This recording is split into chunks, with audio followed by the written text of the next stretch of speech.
মুসলমান ভাইরা, ওসমান হাদি ভাইয়ের দিকে লক্ষ্য করেন। আপনার মতো যুবক, একদম তরতাজা যুবক, সামনে সংসদ নির্বাচনে দাঁড়িয়েছিল, কিন্তু দুনিয়ার জমিন থেকে বিদায় হয়ে গেছে। ভাই রিচার্জ করে দেখেন, এই দুনিয়ার জমিনে সবচেয়ে বর্তমানে যুবকদের মৃত্যুর সংখ্যা বেশি। অ্যাক্সিডেন্ট করে, বিভিন্ন দুর্ঘটনায়, স্ট্রোক করে সবচেয়ে বেশি যুবকরা মৃত্যুবরণ করতেছে। কি বলেন? এই জন্যে যুবক ভাই, আল্লাহর পথে ফিরে এসো, নামাজ পড়ো, কোরআন পড়ো, হালালের পথে থাকো, হারামের পথে যেও না। তাহলে কিয়ামতের ময়দানে আল্লাহর সামনে মাথা উঁচু করে দাঁড়াতে পারবা। আবার মুসলমান ভাইরা, যুবকরা আজকে নামাজ বাদ দিয়ে, কোরআন হাদিস সব কিছুই বাদ দিয়েই ওই বিভিন্ন জুয়ার আড্ডায়, বিভিন্ন গুনাহের কাজে মেতেছে, একবারও আল্লাহর কথা চিন্তা করে না। কিন্তু ভাই, আপনার মতো কত যুবক দুনিয়ার জমিন থেকে মৃত্যুবরণ করেছে।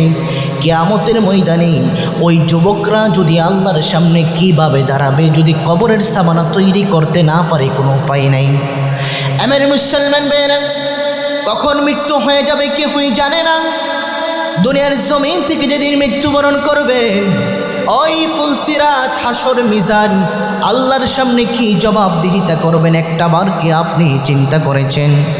যেদিন দুটো চক্ষু বন্ধ হয়ে যাবে, আপনার মা বাবা, আত্মীয় স্বজন কয়েক মিনিট কান্নাকাটি, কয়েক মাস কান্নাকাটি করার পরে থেমে যাবে, কিন্তু দুনিয়ার প্রত্যেকটা গুনাহের হিসাব আল্লাহর দরবারে আপনাকে দিতে হবে।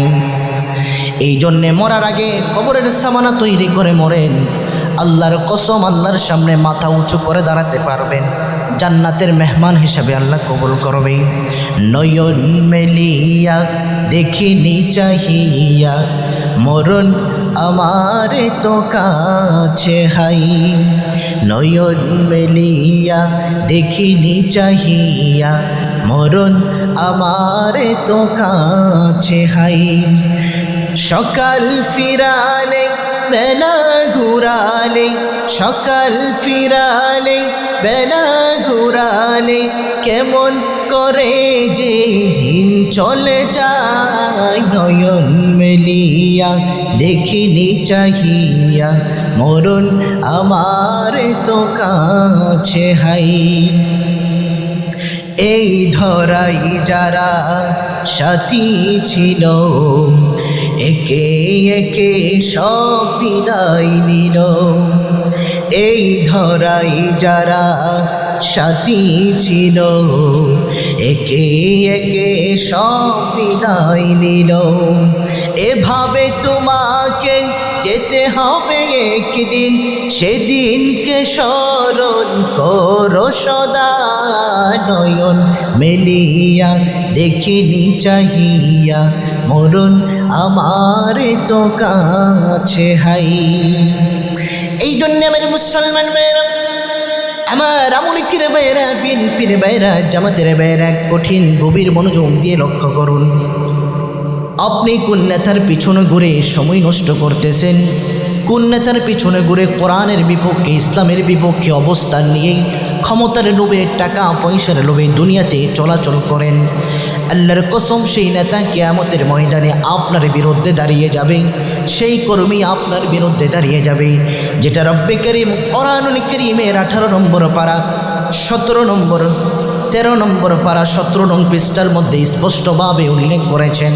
রব্বুল আলামিন বলেন, وبرزوا لله جميعا فقال الضعفاء للذين استكبروا إنا كنا لكم تبعا فهل أنتم مغنون فهل أنتم مغنون عنا من عذاب الله من شيء قالوا لو هدانا الله لهديناكم سواء علينا أجزعنا أم صبرنا ما لنا من محيص।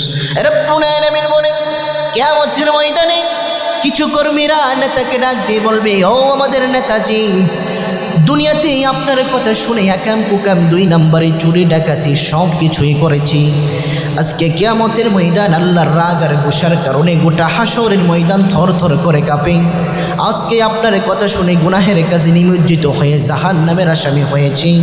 আজকে কি আপনি আল্লাহর দরবার থেকে আমাদেরকে বাঁচাতে পারবেন? কর্মী বলবে আজকে পারবেন আল্লাহর দরবার থেকে আমাদেরকে বাঁচাতে? দুনিয়াতে তো অনেক প্রভাব ছিল। আকাম কুকামের জন্য যখন আমাদেরকে পুলিশ ধরে নিয়ে গেছে, আপনি ফোন দিতে দেরি হয়েছে, পুলিশ আমাদেরকে ছাড়তে দেরি হয় নাই। আজকে পারবেন আল্লাহর দরবার থেকে আমাদেরকে ছাড়িয়ে নিতে? এবার নেতারা বলবেন ক্বালু লাউ হাদানাল্লাহু লাহাদাইনাকুম সাওয়াউন আলাইনা আজজি'না আম সাবারনা মা লানা মিন মাহিস।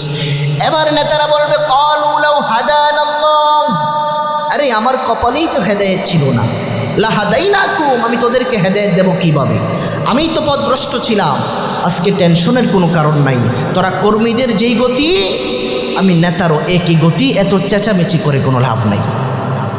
এই জন্যে মুসলমান যুবক ভাইয়েরা, নেতার পিছনে ঘোরার আগে, কোরআন হাদিসের বিপক্ষে যাওয়ার আগে, ক্ষমতার লোভের পিছনে যাওয়ার আগে একবার চিন্তা করেন, যেদিন দুটি চক্ষু বন্ধ হয়ে যাবে, আল্লাহর সামনে দাঁড়িয়ে সেদিন কি জবাবদিহিতা করবেন?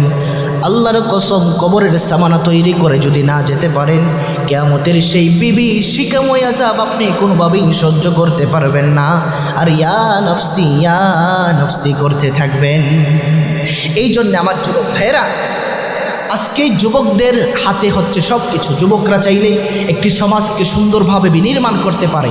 যুবকরা চাইলে একটি সমাজকে সুন্দরভাবে সুশৃঙ্খলভাবে গঠন করতে পারে। আবার একটা যুবকরাই চাইলে একটি সমাজকে আবার একদম সবচেয়ে নিকৃষ্ট গুনাহের আড্ডাখানা বানাইতে পারে। এই জন্যে যৌবন যার, বর্তমানে সমাজ তার, সব কিছু তার। এই জন্য আল্লাহ বলেন কোরআনের মধ্যে, রাসূল হাদিসের মধ্যে বলেন, কিয়ামতের ময়দানে সর্বপ্রথম আল্লাহ যৌবনকালের হিসাব নেবে। শিশুকালও বাদ, বৃদ্ধকালও বাদ, মাঝের যৌবনকালটা কী করেছো হিসাব দাও। আল্লাহর কসম, সেদিন কিন্তু কোনো জবাবদিহিতা করতে পারবেন না। আল্লাহ আমাদের প্রত্যেকটা যুবক ভাইকে খালিদ বিন ওয়ালিদের মতো কবুল করে কবরে যাওয়ার আগে কবরের সামানা তৈরি করে সেই কবর দেশে যাওয়ার তৌফিক দান করুক। সকলে পড়ি আমিন।